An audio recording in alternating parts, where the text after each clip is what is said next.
પ્રારંભે નિર્વિઘ્નમસ્તુ. બોલો શ્રી સત્યનારાયણ ભગવાન કી. બેકગ્રાઉન્ડ થી બોલો. હવે આપણે બધાએ મળીને ભગવાન સત્યનારાયણ ભગવાનની કથા સાંભળવાની છે. બેકગ્રાઉન્ડ જરા વધારે.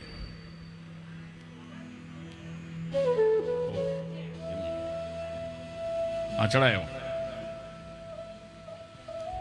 હવે છે ને, તમારા કાન મને આપજો, નેત્ર પણ મને આપજો, પણ તમારા હાથ ભગવાનને આપજો. સત્યનારાયણ ભગવાનની કથા આપણે અનેક વખત સાંભળી છે. આપણે કોકના ઘરે જઈએ તો સત્યનારાયણ ભગવાનની કથા સાંભળીએ. તમારા ઘરે પણ ક્યારેક થઈ હશે. એટલે આપણે બધા જાણીએ છીએ કે સત્યનારાયણ ભગવાનની કથામાં 5 અધ્યાય છે. કેટલા અધ્યાય છે? 5 અધ્યાય છે. આ ભગવાનની જે કથા છે એ આપણા શરીર ઉપરથી છે આખી. એમાં 4 જણાની કથા છે. એક બ્રાહ્મણની કથા છે જેનું નામ છે સદાનંદ. એક કઠિયારાની કથા છે, એનું નામ નથી બતાવ્યું, પણ લાકડા વેચનારો ભીલ જાતિનો નાનો માણસ છે એકદમ. અને નાના માણસને ભગવાન પહેલા મળ્યા છે. પગના જળનું પાન કરવાને હર બ્રહ્મા મથે, પણ ભીલોએ ભગવાનના પગ કેવા ધોયા કાગડા. જે ભીલ સમાજ જેને આમ પાછળ બેસાડે, પણ ભગવાને એને આગળ બેસાડ્યા છે. ભગવાન જાતિ જોતા નથી. હે, ભગવાન રાવણ ઉપર રાજી નથી થયા, સબરી ઉપર રાજી થયા છે. જાતિ કોની ઊંચી છે? શબરીની જાતિ ઊંચી થઈ. જન્મના જાયતે શુદ્ર સંસ્કારાત દ્વિજ ઉચ્યતે. વેદ જાનાતિ વિપ્રત્વમ બ્રહ્મ જાનાતિ બ્રાહ્મણ. બ્રાહ્મણ કોને કહેવાય? જે બ્રહ્મને જાણે એને બ્રાહ્મણ કહેવાય. કોઈ જન્મથી કે વર્ણથી બ્રાહ્મણ નથી. તો બ્રાહ્મણ છે, એનું નામ છે સદાનંદ. બ્રાહ્મણનો મિત્ર છે, જે કઠિયારો ભીલ જાતિનો છે. લાકડા મેજીને પોતાનું ગુજરાન ચલાવે છે. એણે ભગવાન સત્યનારાયણનું પૂજન કર્યું. ભગવાન રાજી થયા. ધન પુત્રાદિકથી યુક્ત થયો છે. એ કથા બીજા અધ્યાયમાં છે. ત્રીજા અધ્યાયમાં સાધુ નામના વાણિયાની કથા છે.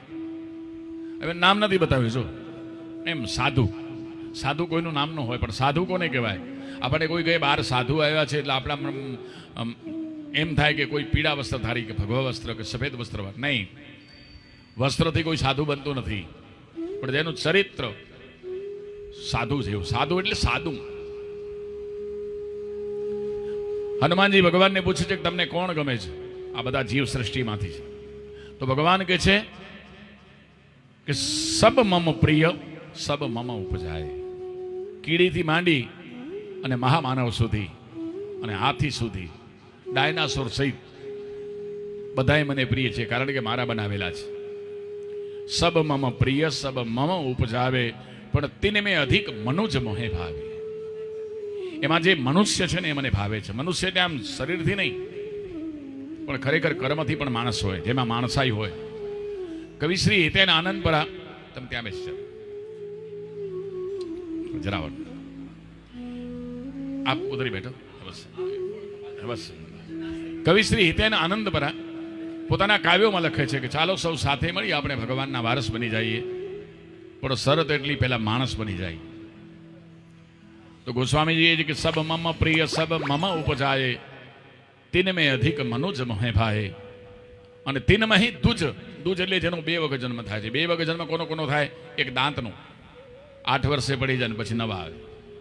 2 વર્ષ જન્મ થાય પક્ષીનો, પેલા ઈંડામાં હોય ને પછી ઈંડું ફાડીને બહાર નીકળે. અને 2 વખત જન્મ થાય છે બ્રાહ્મણનો. બ્રાહ્મણને જ્યારે જનોઈ આપવામાં આવે, સંસ્કાર કરવામાં આવે ને, ત્યારે એ ખરો બ્રાહ્મણ થાય છે. પછી એને વેદ વાંચવાનો અધિકાર. જો ભૂદેવ તમને બ્રાહ્મણ જનોઈ પહેરાવીશ. શા માટે? કે તમારે દેવોને પૂજન કરવાનું છે. તો દેવમ ભૂતવા દેવ યજેત. દેવ થઈને દેવની પૂજા. હે ને? તમે લગ્નમાં જાઓ તો આવા સુંદર વસ્ત્રો પહેરીને જાઓ. આ માતાજી પહેર્યો છે ખોમો લગ્નમાં, પણ કોઈની પ્રાર્થના સભામાં જઈએ તો આ વસ્ત્ર ચાલે નહીં. આ વસ્ત્ર નહીં ચાલે. ત્યાં સફેદ વસ્ત્રો ધારણ કરવા પડે પ્રસંગને અનુરૂપ. તો દેવ પૂજા કરવા માટે ભગવાન જેવા, મહાલક્ષ્મી જેવા વસ્ત્ર પહેર્યા છે. તમે ભગવાન નારાયણ જેવા રંગીન વસ્ત્રો સુંદર છે ને, રાજા જેવા વસ્ત્ર. તો જે ભગવાનનું આપણે પૂજન કરતા હોઈએ, ભગવાન વિષ્ણુનું પૂજન કરતા હોય તો યુ આકારનું તિલક લગાવીએ, ભગવાન શિવનું કરતા હોઈએ તો ભસ્મ લગાવીએ છીએ. જે દેવની આરાધના કરીએ આપણે એ દેવ જવાનું પડે. દેવીના ઉપાસકો છે લાલ કલરનું ત્રિપુંડ લગાવે છે, શક્તિના ઉપાસક છે.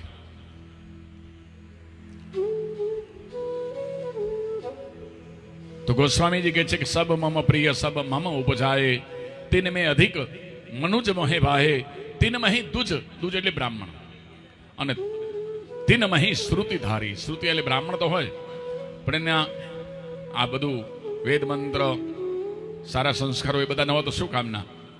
દુજમહી શ્રુતિધારી અને તિનમહી જે અતિ પરમ વૈરાગી, આ બધું કર્મ તો કરાવે પણ પૈસાની લાલચ રાખીને નહીં.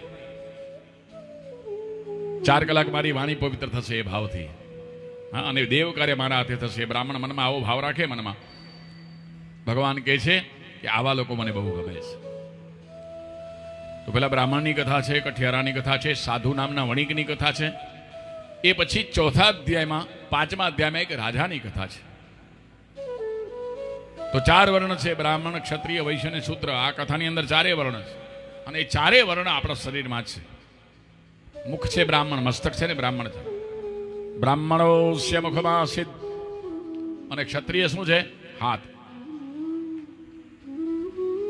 ઉરુ વૈશ્ય, આપણું જે હૃદય છે, નાભી છે, પેટ છે, એ વૈશ્ય છે. અને પદભ્યામ શુદ્રો જાયત, આપણા જે ચરણ છે ને એ શુદ્ર છે. પણ તમારા ઘરે સાધુ સંત કોઈ સજ્જન લોકો આવે, તમે પૂજન ક્યાં કરો? એના ચરણના. મસ્તક ક્યાં નમાવીએ? ચરણમાં.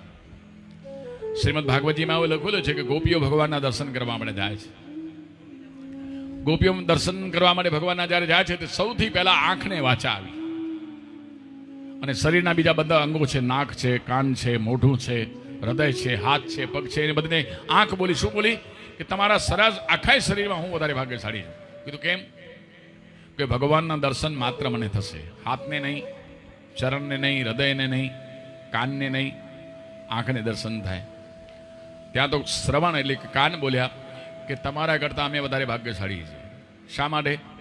કે તમે ભગવાનને જોઈ શકશો પણ ભગવાનના શબ્દો નહીં સાંભળી શકો. શબ્દો કોણ સાંભળે? કાન. ત્યાં તો હાથને વાચાવી. હાથ કેવા લાગે કે તમારા બધા કરતા અમે વધારે ભાગ્યશાળી છીએ. કેમ? કે ભગવાનને સ્પર્શ કરવાનો અનુભવ માત્ર અમને થશે.